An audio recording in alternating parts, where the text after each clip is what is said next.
Donc, aujourd'hui, on accueille Michel Maya, donc, qui est maire de la commune de Tramail, en Bourgogne, et qui va nous parler de rénovation d'un bâtiment dans sa commune et de la prise en compte du risque radon dans le projet de rénovation et voilà le cheminement qu'il y a eu et puis les résultats obtenus.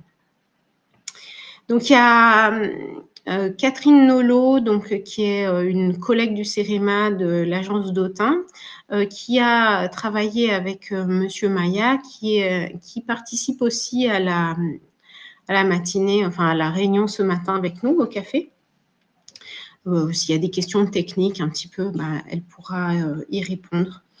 Donc, je vous invite tous on n'a pas le temps sur 3/4 d'heure de faire un tour de table à chaque réunion, donc à noter en fait dans le chat, à vous présenter en écrivant dans le chat et puis en parallèle, je donne la parole à Michel Maya pour qui commence sa présentation. Et puis donc l'idée c'est d'avoir une présentation qui dure 1/4 d'heure, 20 minutes et puis qu'ensuite on puisse avoir des échanges tous ensemble. Eh bien, Michel, je vous laisse la parole. Oui, alors, il faut que je gère mon partage d'écran, ce que je suis en train de faire.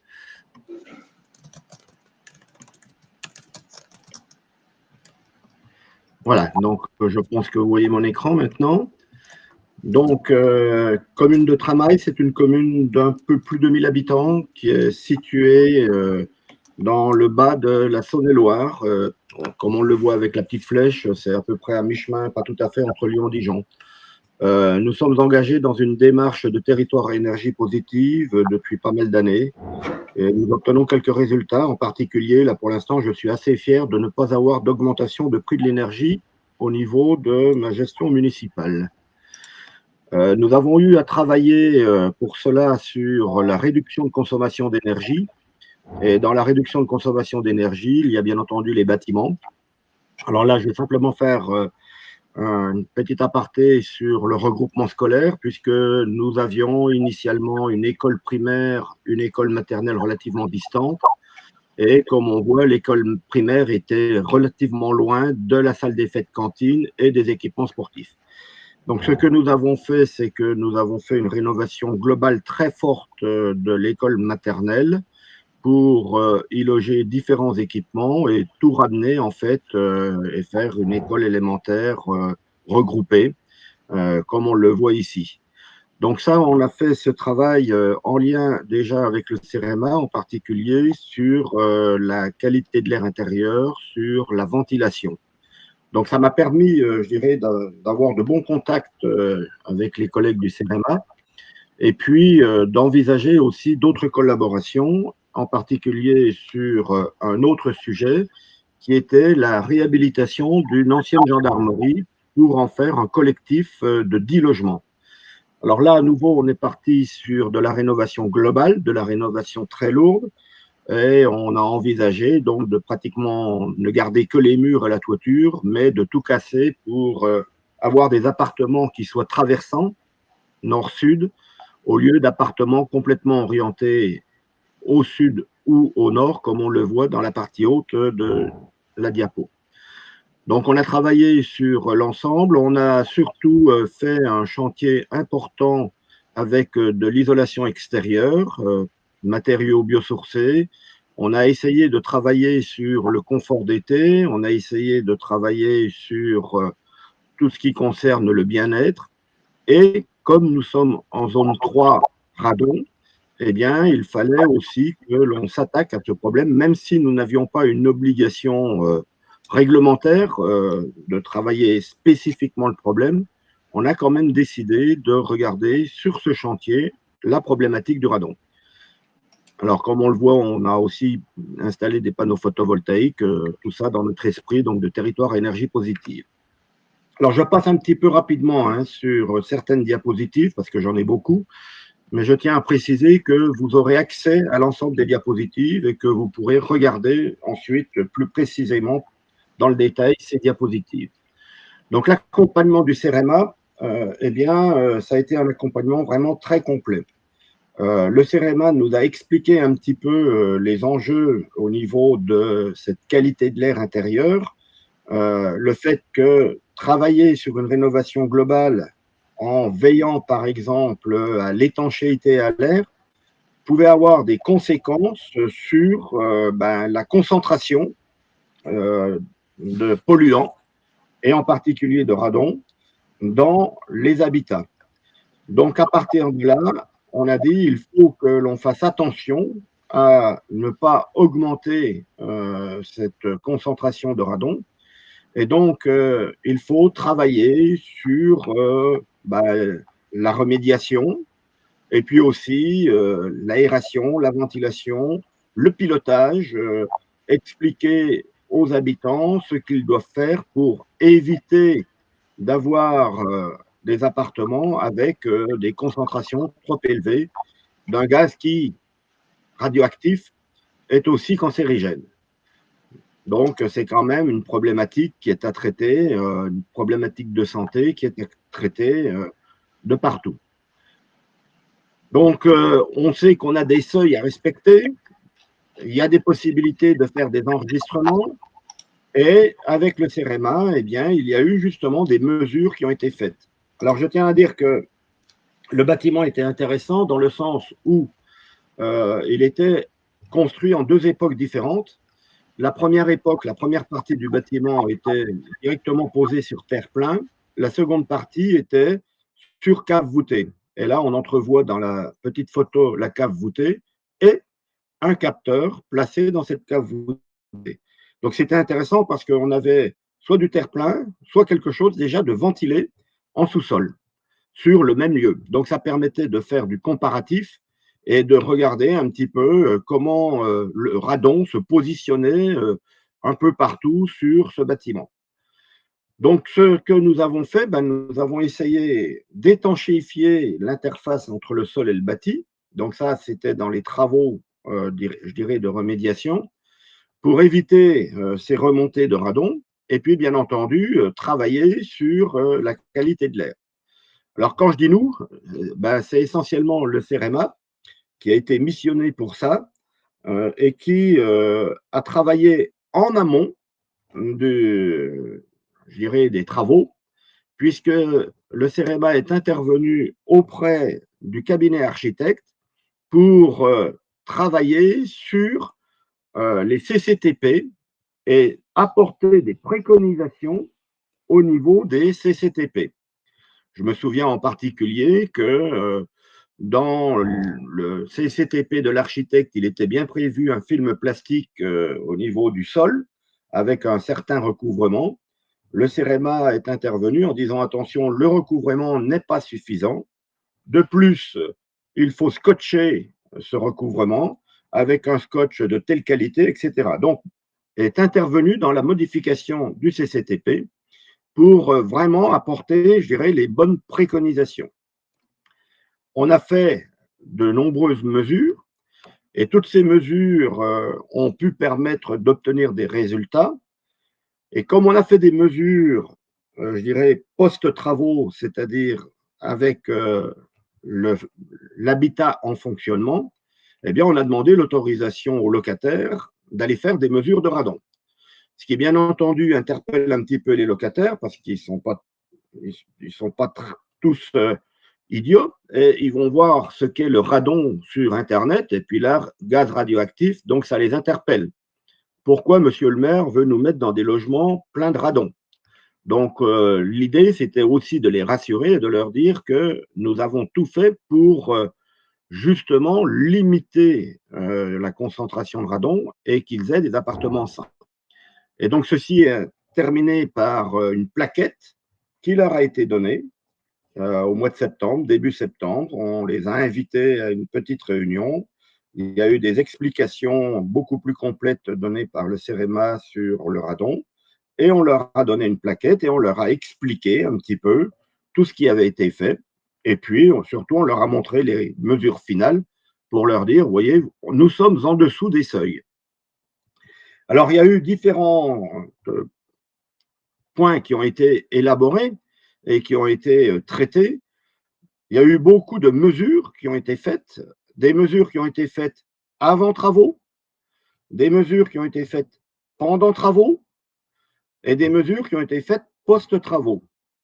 En particulier, sur les mesures pendant travaux, on a eu des mesures qui étaient faites sur du long terme, c'est-à-dire un capteur qui est placé sur plusieurs semaines, mais aussi des mesures à l'instant T, ponctuelles, pour regarder, par exemple, si on n'avait pas des fuites au niveau de la jonction mur-sol, par exemple. Et donc, toutes ces mesures ont permis d'apporter des correctifs au fur et à mesure des travaux. Alors, quand je dis ont permis d'apporter des correctifs, il faut savoir que le CEREMA a fait aussi un accompagnement des entreprises et a formé les entreprises sur ces problèmes de radon. On a essayé de traduire ceci sur le chantier. Je vous dis tout de suite, on n'est pas arrivé au résultat escompté parce que quand on est sur le chantier, eh bien, il est difficile déjà de suivre le chantier au jour le jour. Il faudrait presque le faire tous les jours. On arrive peut-être 2-3 semaines après, on constate que les travaux ont avancé et puis que malheureusement, ça n'a pas été fait correctement, malgré les préconisations. Et puis quand on essaye de faire modifier parce que ça n'a pas été fait correctement, eh bien, il y a une certaine inertie. Et simplement pour illustrer, je dirais que nous n'avons pas réussi auprès du menuisier à faire détalonner les portes de communication entre chambre, salle de bain, cuisine, etc., pour avoir la hauteur correcte au niveau du passage d'air. Nous n'avons pas réussi à faire comprendre au menuisier que ce n'est pas parce que la porte ne frotte pas qu'elle est opérationnelle au niveau qualité de l'air intérieur. Hélas. Donc, ça veut dire aussi qu'il faut vraiment former les artisans et vraiment je dirais, leur donner une certaine culture. Alors, je tiens à dire que j'étais il y a 3 semaines dans un centre de formation d'apprentis dans les Ardennes. J'ai vu une plateforme Praxibat. J'ai pu discuter avec les formateurs et là, vraiment, ils ont le bon message. Ils ont tout ce qu'il faut au niveau de la plateforme pour expliquer les passages d'air, etc., pour expliquer la ventilation, l'aération, etc. Donc, ils donnent bien le bon message et on peut s'attendre à ce que les nouveaux artisans qui vont arriver sur nos chantiers auront une bonne formation, mais il y a l'inertie avec les anciens qui ont toujours fait comme ça et qui ne voient pas pourquoi il faut changer les habitudes. Donc, de nombreuses mesures, de nombreux résultats.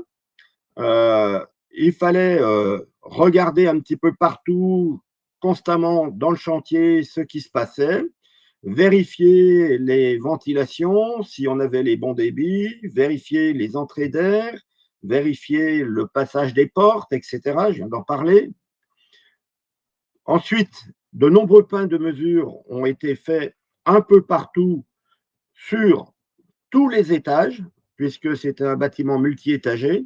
En fait, on a un rez-de-chaussée plus 2 étages. Et donc, des mesures qui ont été faites un peu partout, qui ont permis de rectifier, je dirais, certaines choses et d'améliorer les résultats de mesure. Et on voit au final que, eh bien, nous sommes dans des résultats qui sont corrects vis-à-vis de la réglementation. On constate aussi que lorsque l'on passe du rez-de-chaussée aux étages, on a de moins en moins de radon, mais on constate aussi qu'on a quand même du radon à l'étage. Et ça a été l'un des apprentissages de cette étude, et de constater que même si on essaye de faire l'étanchéité au niveau du sol du rez-de-chaussée, eh bien, on peut avoir une remontée de radon par les murs. Et donc, il peut y avoir latéralement du radon qui va s'infiltrer et qui va ainsi atteindre les étages. Si bien que, en fait, il faudrait faire de l'étanchéité à tous les niveaux, quoi, pratiquement. Il faudrait vraiment travailler à tous les niveaux pour réduire effectivement ces concentrations de radon qui sont, comme on vient de le dire, nuisibles à la santé. Et donc, il faut vraiment travailler sur tous les points d'infiltration et puis ensuite, bien assurer une bonne évacuation pour éviter l'accumulation de ce gaz. Donc, il y avait aussi, bien entendu, le traitement du renouvellement d'air. Et donc, il y a eu beaucoup de travail fait aussi sur, je dirais, la partie CTA et autres, pour que ce soit tout à fait correct. Alors, comme on le voit avec ces petites images, c'est pas nouveau de parler de la qualité de l'air intérieur, hein. C'est pas un sujet très, très récent. Néanmoins, c'est un sujet qui vient de plus en plus prégnant, puisque, comme je l'ai dit, maintenant, on a tendance à faire des appartements qui sont, pour des raisons thermiques, étanches à l'air, et cette étanchéité peut amener à des concentrations de polluants intérieurs. Et donc, il faut vraiment travailler sur les systèmes de ventilation, d'aération, pour que l'on puisse avoir des appartements corrects. Alors, il faut bien entendu aussi entretenir tous ces systèmes. Et donc, on va avoir des consignes, on a des consignes sur l'entretien. Personnellement, ce que j'ai découvert, c'est qu'il ne suffisait pas de faire l'entretien des bouches d'extraction ou des entrées d'air, le nettoyage de ce que l'on voit, mais il faut aussi faire l'entretien aussi des tuyaux, des conduits, et ça, c'est affaire de spécialistes, bien entendu. Donc, il faut que l'on ait un contrat d'entretien pour avoir ce nettoyage de tuyaux, pour éviter des concentrations de polluants un petit peu partout dans les circuits. Alors, on travaille aussi sur la ventilation parce que l'aération est une chose. La ventilation, donc, c'est en hiver, les fenêtres sont fermées, on n'aère pas véritablement. Donc, il faut assurer le bon débit avec une bonne ventilation. Donc, ça, il faut pour cela, eh bien, dimensionner correctement tout l'ensemble. Et comme je viens de le dire, même le menuisier est concerné dans une bonne ventilation. En été, on va pouvoir se permettre d'ouvrir les fenêtres et de faire une bonne aération. Ceci étant, on a aussi donné consigne aux habitants en leur disant que même en pleine période hivernale, ils peuvent se permettre aussi une aération de quelques minutes, ouverture des fenêtres en faisant un bon courant d'air. Ça ne refroidit pas véritablement l'appartement, c'est simplement un changement d'air. On enlève l'air vicié, on le remplace par de l'air plus sain, puisque l'air extérieur est meilleur que l'air intérieur. Et donc, on a ainsi évité certains problèmes. Tout ceci a fait l'objet, entre autres, d'une publication lors d'un congrès national de radioprotection, comme vous le voyez ici. Et donc, il y a eu des enseignements qui ont été tirés. Je pense que Catherine Noléo pourra en parler mieux que moi, mais il me semble que le CEREMA en a tiré du profit, entre guillemets, enfin a obtenu quelques résultats d'études qui maintenant vont pouvoir être mutualisés dans d'autres projets.